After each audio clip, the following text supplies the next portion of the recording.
এক গ্রামে থাকত এক ভীষণ দুষ্টু দাদিমা।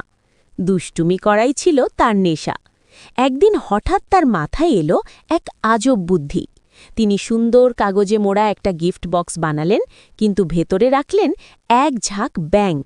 তারপর চুপি চুপি দাদুর বাড়িতে গিয়ে দরজায় টুংটাং করে নক করে হাসতে হাসতে দৌড়ে পালালেন।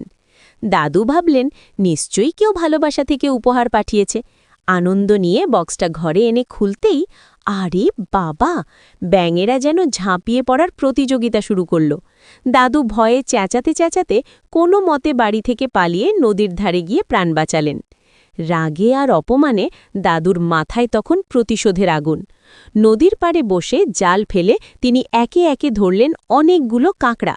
তারপর সেই কাঁকড়া নিয়ে সোজা দাদিমার বাড়ির দিকে রওনা দিলেন। রাতের আধারে দাদু দাদিমার বাড়ির ছাদে উঠে ওয়াশরুমের পানি ট্যাঙ্ক খুলে ভেতরে সব কাঁকড়া ছেড়ে দিলেন।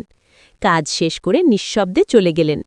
পরদিন সকালে দাদিমা যখন নিশ্চিন্ত মনে ওয়াশরুমে যেতে গেলেন, হঠাৎ শাওয়ার দিক থেকে টুপটাপ করে নামতে লাগলো কাঁকড়ারা।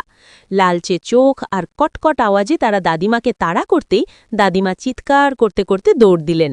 সেদিন থেকেই দুজনেই বুঝে গেলেন, দুষ্টুমি করলে তার ফল একদিন ঠিকই ফিরে আসে।